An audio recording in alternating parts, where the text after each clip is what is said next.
you want me to clip this on somewhere? Yeah, here's your super cool mic. Fancy. Do you just want it like on my...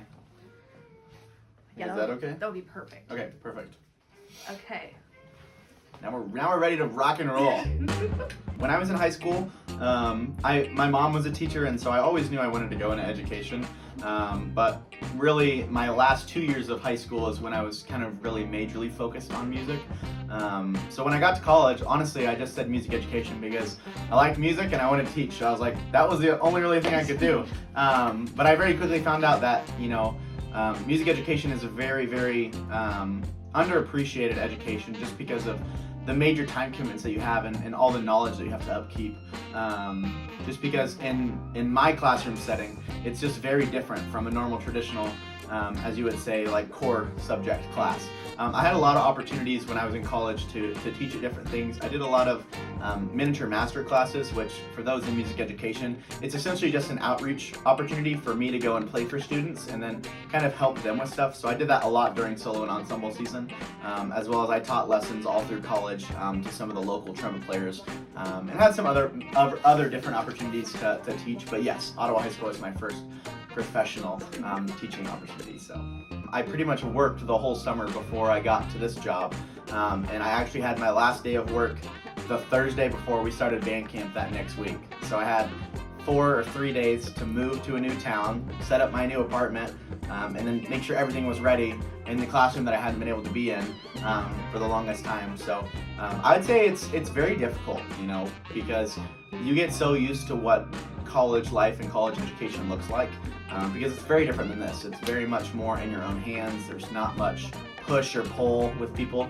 Like if people don't want to go to class, you don't have to go to class, right? And so it's very much more intentional with the way you approach your life and how you set up your life. And for me, being in music education, like I was pretty much in class from 7:30 to 5:30 pretty much every day, and along with that, just different opportunities, being a drum major and stuff in the nights, that just really kept me busy. And then coming here, teaching kind of the same stuff. I always tell people that ask like, oh, how's the job going? And I tell them like the teaching music part is easy, but it's everything else that you figure out that comes on with the job that's just very sometimes difficult. So just planning, organizational things, making sure trips are set up, different things like that. So I'd say it's difficult, but it's so rewarding because you work so hard in your years of college, long days, long nights, but you just keep telling yourself like, keep your head on the end of the tunnel because you're gonna get there eventually. And you do all this hard work, and then you finally get rewarded with actually doing the thing that you've been training to do for 4 years. So I'm just so blessed to be in the position that I'm in and be able to teach wonderful students. So. My job is to make you a better human and a better musician, right? And I think a better human is a really important thing that we can do here. So I say all the time, like, we can't change anything except your attitude. And that's just something I learned in my college years, is that there's gonna be early mornings, there's gonna be late nights, but if you approach it with an attitude of exploration and discovery, there's nothing that can go wrong with whatever you're doing. I would also just say, kind of like I said earlier, just keep your eyes on the end of the prize, because those years are hard, but it's like 2 seconds of your entire life. It's like a small snapshot of your whole life that you have ahead of you. So don't get too caught up in the mistakes you make, because although social media and everything says you have to be this perfect model of what it is to be a college student, right? You're gonna make mistakes, and go into that with the understanding that that's okay, because mistakes is just a stepping ground for success.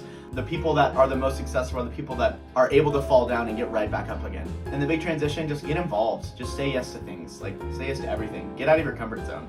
I saw a video a couple months ago that said embarrassment is an underexplored emotion, and I just thought that was wonderful.